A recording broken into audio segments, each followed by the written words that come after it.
Hola, ¿qué tal? Bienvenidos a esta clase de parasitología y al canal del Químico Lapisco.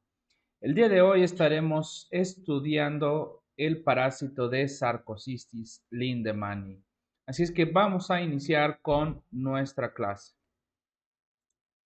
Bien, como de manera introductoria, vamos a estudiar que este tipo de infección es prácticamente ocasionada por una zoonosis, es decir, se encuentra en algunos animales y que está ahí el humano, que puede ser como huésped intermediario o también puede ser huésped definitivo.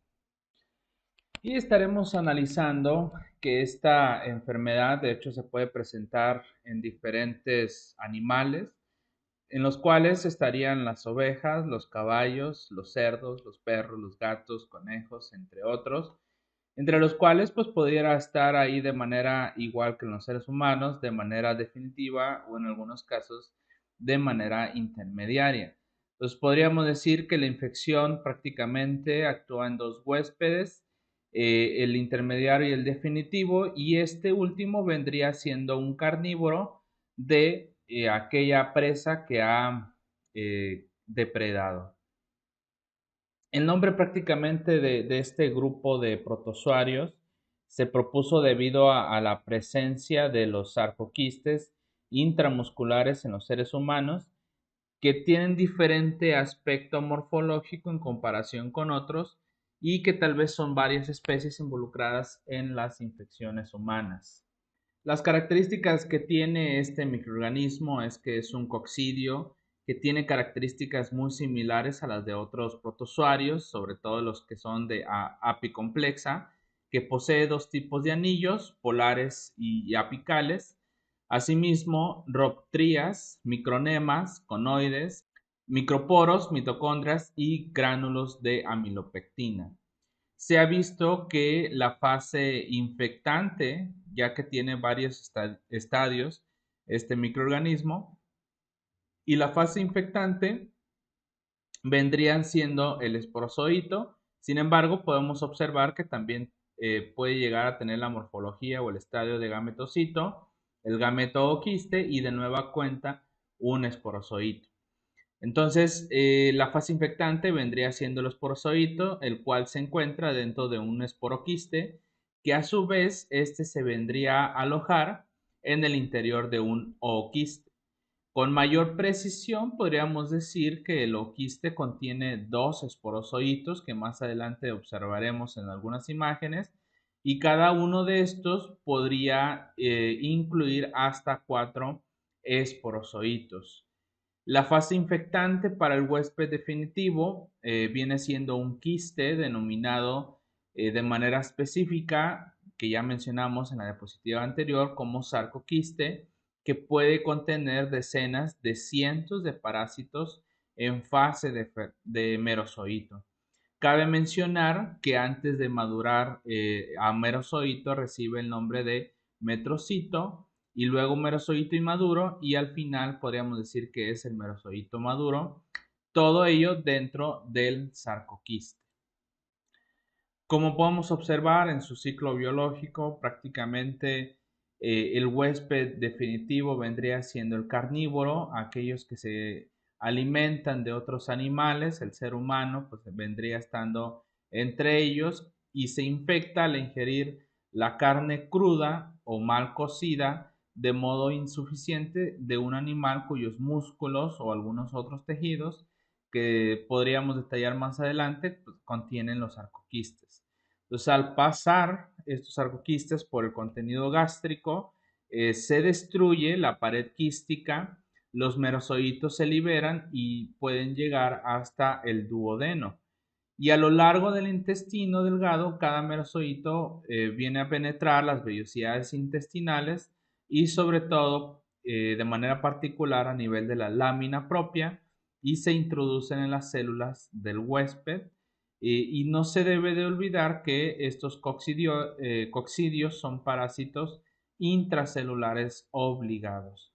Entonces ya dentro de las células, lo que podemos observar acá empiezan las diferenciaciones o los cambios. Entonces el merozoito sufre una diferenciación biológica para poder transformarse en células prácticamente sexuales, que es el gametocito, que puede asumir la forma de un micro o macrogametocito. Entonces se ha observado que 6 horas después de la ingestión tiene lugar esta diferenciación. Entonces podemos observar quizá algunas fotografías de cómo se encuentran ya en otras células, sobre todo epiteliales, algunos tejidos musculares. Y lo que es importante mencionar es que el microgametocito tiene forma ovoide o elongada, puede llegar a medir entre 7.3 por 5 micras. El macrogametocito vendría siendo más grande, es ovoide también, pero está entre 10 a 20 micras de diámetro. Y estas fases del parásito continúan su diferenciación en tanto que el núcleo del microgametocito sufre varias divisiones y puede producir una célula con más de 15 núcleos. El macronúcleo se agranda y se origina el macrogameto. Los núcleos se dirigen a la periferia de la célula y al final estas se pueden liberar para dar lugar a un microgameto, cada uno de ellos. Es importante recordar que todas estas transformaciones siguen ocurriendo en el interior de las células del huésped, en este caso en el tejido subepitelial del intestino. Y al salir de la célula huésped, el microgameto penetra otras células y si se encuentra en su interior un macrogameto, entonces lo fecunda. Podemos ver varias etapas en estas imágenes de los sarcoquistes. También pueden llegar, de hecho, por ejemplo, hasta células del corazón, sobre todo teniendo en cuenta aquellos pacientes que están inmunocomprometidos. Lo que podríamos seguir mencionando de la morfología y de los diferentes estadios que se encuentra de este protozoario es que cada oquiste que vendría a salir de la célula huésped, ya que se formó y recorre toda la luz del intestino, en este trayecto se pueden crear en el interior del parásito dos esporoquistes y dentro de cada uno de los cuales se pueden producir hasta 4 esporozoitos. Entonces, la mayoría de las veces la pared del oquiste se viene a degradar en el trayecto de todo el intestino y al parecer no vendría siendo muy resistente a las condiciones ambientales del intestino grueso. Por lo tanto, el huésped definitivo elimina oquistes durante la defecación, aunque sobre todo vendrían siendo esporoquistes, los cuales se pueden observar en heces a los 7 o hasta los 14 días después de la ingesta de carne infectada con este protozoario. Y también recalcar que los esporoquistes pueden contaminar bebidas y otros tipos de alimentos. Entonces el huésped intermediario se infecta con los esporoquistes que están presentes en los alimentos contaminados con las heces y enseguida pues estos avanzan por el tubo digestivo, se elimina su pared al pasar por el estómago y en el duodeno los esporoquistes se encuentran en arterias de nódulos linfáticos mesentéricos y a continuación se pueden venir a realizar los 3 procesos de reproducción que se denomina como esquizogonia. Entonces, ya aquí, en el interior de las arterias, los parásitos sufren atracción de células endoteliales que pueden penetrar y en su interior efectúan la esquizogonia mencionada anteriormente para producir los esporozoitos que pueden volver otra vez a penetrar otras células de la mucosa intestinal. La patogenia de este microorganismo es prácticamente cuando el huésped definitivo vendría siendo un humano, el parásito se encuentra en el intestino delgado a nivel de la lámina propia y el resultado de la producción del parásito o reproducción del parásito vendría siendo la secreción o excreción de sustancias resultantes del metabolismo de Sarcocistis que esta puede llegar a inducir la liberación de mediadores de inflamación.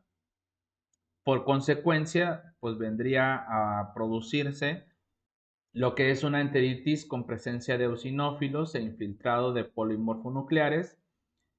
Puede suceder una necrosis muscular con acúmulos de neutrófilos, eosinófilos y linfocitos, los cuales posteriormente también pueden venir células plasmáticas y macrófagos, seguido de una fibrosis intersticial.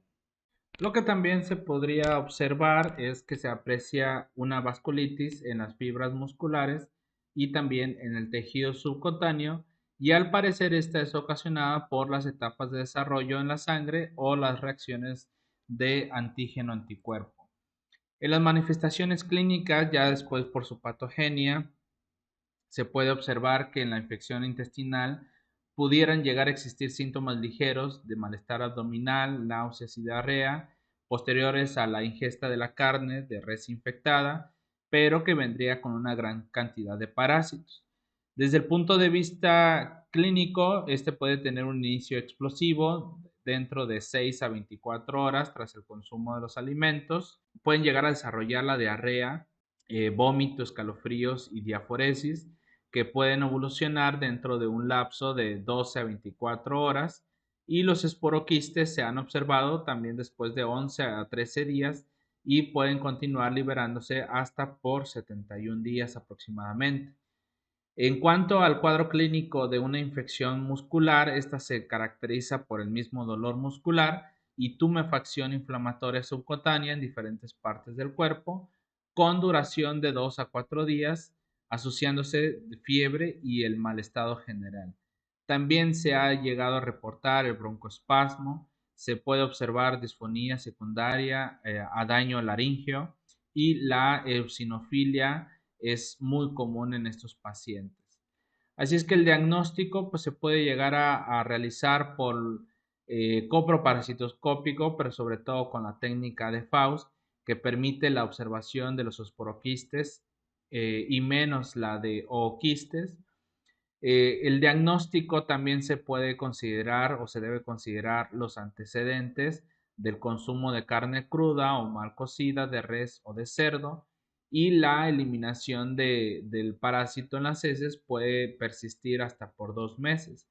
Sin embargo, pues ya por parte del médico y en patología se puede dar el diagnóstico de la sarcocistosis extraintestinal, que se realiza mediante las biopsias musculares, pero en laboratorio pudiera llegar a detectarse los anticuerpos antisarcocistis en las pruebas serológicas, entre las cuales vendría siendo el ELISA, el AI, el DOT ELISA y la inmunofluorescencia indirecta.